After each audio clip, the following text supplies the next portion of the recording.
Bonjour, aujourd'hui dans la gamme Sani Basique, nous allons parler des sachets échantillons plat témoin. Ces sachets, donc conditionnés par mine, ont vraiment beaucoup d'avantages qui vont vous faciliter la vie. La première chose, c'est que l'ouverture est assez large, 20 cm, ce qui est plutôt parmi les plus grandes tailles du marché. Ensuite, c'est qu'ils ont été irradiés, c'est-à-dire qu'ils sont totalement stériles, et donc vous êtes garanti que le prélèvement que vous allez faire, il sera fidèle à ce que vous avez servi et qu'il n'y aura pas de contamination croisée.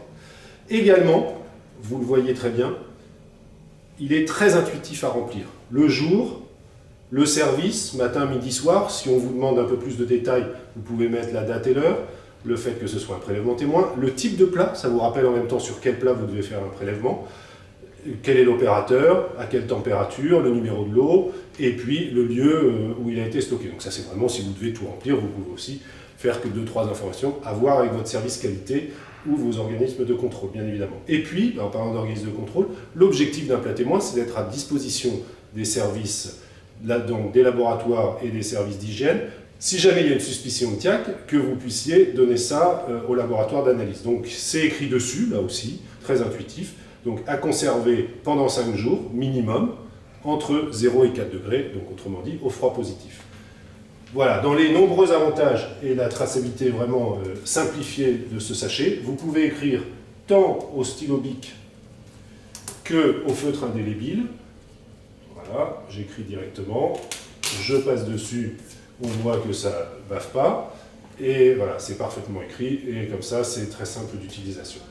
L'autre chose, c'est que dans la gamme Sani Basique, vous avez ce type de support, parce que pour remplir, bon, c'est pas pratique, là, si je dois faire mon prélèvement, ben, j'ai pas de troisième bras, donc je vais m'aider de ce support-ci, qui va voilà, me permettre de remplir ensuite mon prélèvement.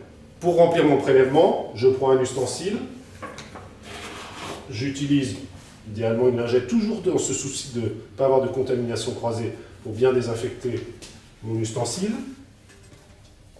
Je prends, ici ce sont des petits pois que nous avons cuisinés à midi, je vais pouvoir faire parfaitement le prélèvement. La réglementation impose d'avoir 80 à 100 grammes de matière, évidemment compte tenu de la taille du sachet, donc qui fait 20 cm par 20 cm, vous pouvez en mettre beaucoup plus. La réglementation, encore une fois, c'est 80 à 100 grammes. Certains services vétérinaires demandent au-dessus de 150 grammes. Là, vous avez parfaitement le loisir de respecter tout ce qu'on vous demande en termes de suivi de la qualité.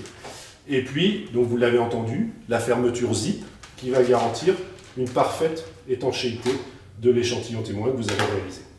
Et dans la gamme Sani Basique, il existe aussi ce support qui va permettre de ranger sur 7 jours les différents prélèvements. Donc ici, par exemple, on a midi et plat. Et je vais enfiler mon sac directement sur ce support. Voilà, et puis je peux mettre jusqu'à 7 sacs sur le support. Deux façons de fixer ce support de stockage. Directement au mur, en le vissant grâce à ces trous qui sont ici.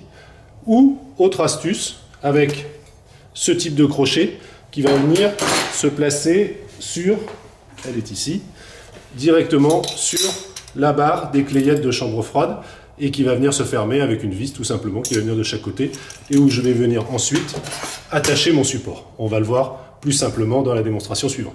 Voilà, le support une fois monté, donc peut s'accrocher sur directement les barres des clayettes de chambre froide et venir supporter jusqu'à 7 sachets pour 7 jours.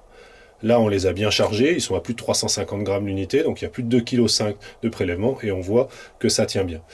Et après, la question, c'est comment se passe la rotation. La rotation, tout simplement, au bout de la barre, là, comme on a vu, il y a un petit pont. Je passe le petit pont.